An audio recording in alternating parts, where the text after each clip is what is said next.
Friends, welcome to my channel. आज की कहानी एक वीर योद्धा की है, उस राजपूत की जो सर कट जाने के बाद भी मुगलों की लाशें बिछाता रहा। बात सन 1656 के आसपास की है। उस वक्त दिल्ली में राज था शाहजहाँ का और मारवाड़ की गद्दी पर बैठे थे महाराज गज सिंह प्रथम। एक दिन दिल्ली में दरबार लगा हुआ था, सभी उमराव बैठे हुए थे। तभी शाहजहाँ के मन में विचार आया कि मेरे दरबार में खानों की बैठक 60 और राजपूतों की बैठक 62 क्यों?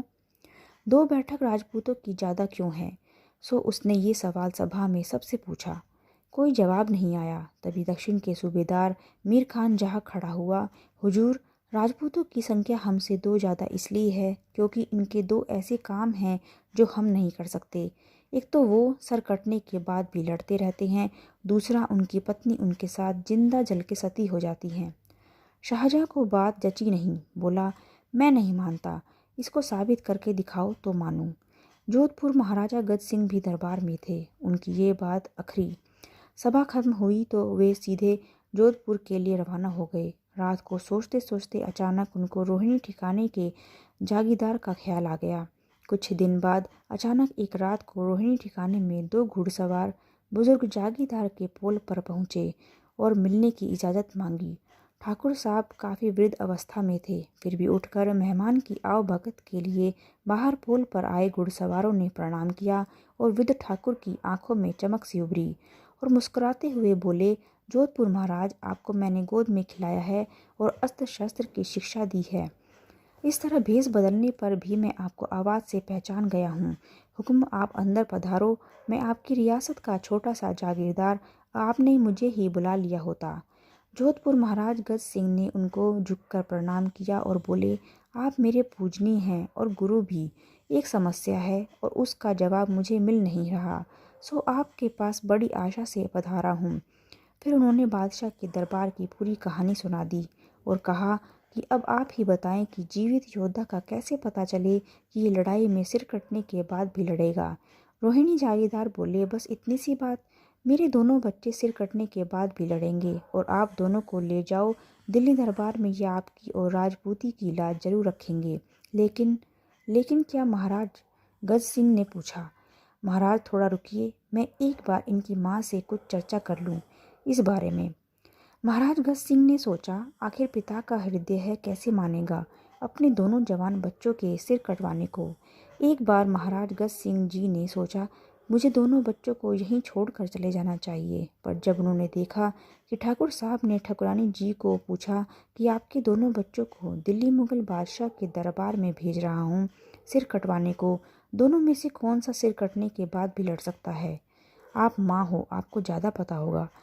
तब ठाकुरानी जी ने शतरानी की तरह जवाब दिया कि बड़ा लड़का तो किले और किले के बाहर तक भी लड़ लेगा और छोटा केवल परकोटे में ही लड़ सकता है, क्योंकि पैदा होते ही उसको मेरा दूध नहीं मिला था, इसलिए लड़ दोनों ही सकते हैं। आप निश्चित होकर भेज दो। महाराज गज सिंह उस वीर माँ को देखते ही रह गए। उस ही समय रोहिणी ठाकुर के साथ ही खड़े एक सहयोगी बोल पड़े कि हुजूर, ये तो अभी कुंवारा है, इसकी अभी तो शादी भी नहीं हुई, तो इसके पीछे सती होगा कौन? विचार हुआ कि इसको अपनी बेटी कौन देगा। तभी जोधपुर महाराजा के साथ पधारे ओसिया के भाटी सरदार बोल उठे, मैं दूंगा अपनी बेटी इसको।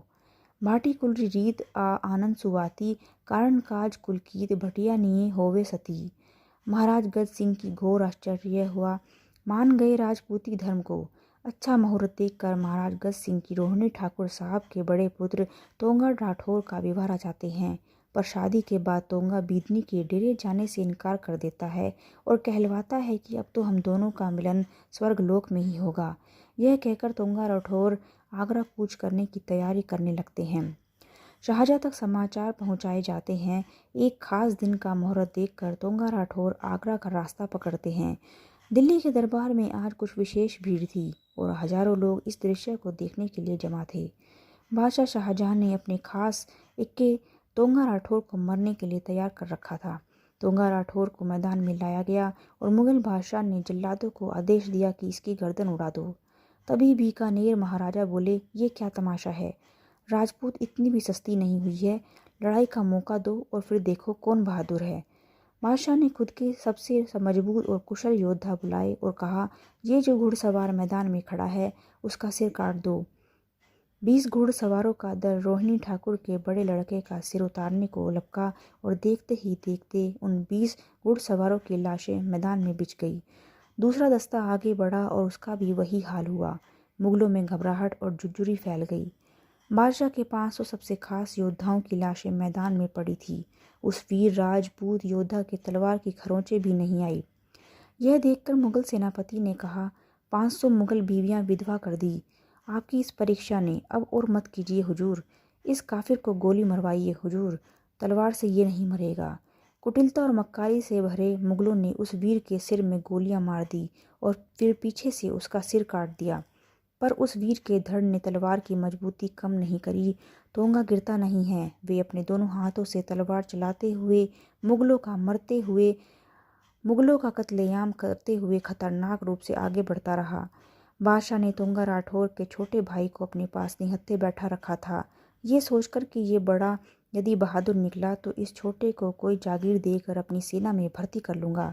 लेकिन जब छोटे ने ये अन्याय देखा तो उसने झपट कर एक मुगल की तलवार निकाल ली। उसी समय बादशाह के अंगरक्षकों ने उनकी गर्दन काट दी। फिर भी धड़ तलवार चलाता गया और अंगरक्षकों समेत मुगलों का काल बन गए। बाहर मैदान में बड़े भाई और अंदर परकोटे में छोटे भाई का पराक्रम देखते ही बनता था। हजारों की संख्या में मुगल हताहत हो चुके थे और आगे का कुछ पता नहीं था। शाहजहाँ खुद बैठे ये नज़ारा देख रहे थे कि अचानक तभी तोंगा लड़ते हुए दरी खाने तक पहुंच जाते हैं और उन्हें लड़ते हुए अपनी ओर आता देख बादशाह घबरा जाता है और अपने रानीवास में जाकर छिप जाता है। आखिर बादशाह अपने आदमी को महाराज गज सिंह के पास भेजकर माफ़ी मांगता है कि गलती हो गई, अब किसी तरह इन वीरों को शांत करो, नहीं तो ये सबको मार देंगे। तब कहीं शाहजहाँ के कहने पर गज सिंह ब्राह्मण द्वारा तोंगा राठौर और उनके छोटे भाई के धड़ पर गंगा जल डलवाते हैं। तब जाके वो शांत होकर गिर जाते हैं।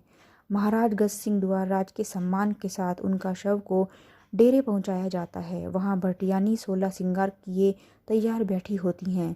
जमुना नदी के किनारे चंदन की चिता में भटियानी तोंगा राठौर का सर और धड़ को गोद में लेकर राम नाम की रणकार के साथ चिता की अग्नि में समा जाती हैं। ये थी एक वीर योद्धा की कहानी।